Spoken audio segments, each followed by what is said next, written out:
লাখ টাকা দিতি। শুন, তোর একটা ভালো একটা প্ল্যান।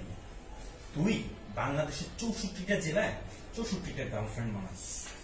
ওই 64টা গার্লফ্রেন্ড বানানোর পর তুই আমেরিকা থেকে একটা প্রাইভেট জেট অর্ডার কর, যাতে তুই সকালবেলায় জেটে স্টার্ট দিয়ে 64টা জেলায় ঘুরতে পারস। আর এক এক জেলায় যাবি, এক এক জেলায় তোর গার্লফ্রেন্ড করে 10,000 করে এরকম শপিং করে দিবি, ঠিক আছে? যদি তোর কাছে টাকা শর্ট করে আমার বলিস, আমি কাঁটা চামিচ দিয়ে নিজের কিডনি দুটো খুললা বাই করে তোরে দিব।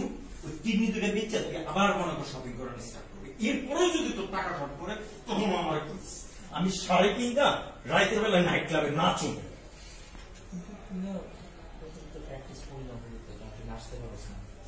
আমি আল্লাহ রে, আমি কারে কি বুঝাইতাছি?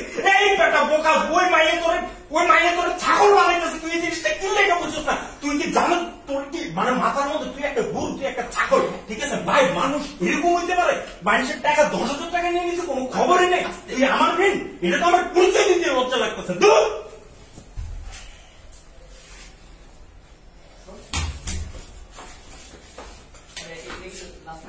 আল্লাহ কেন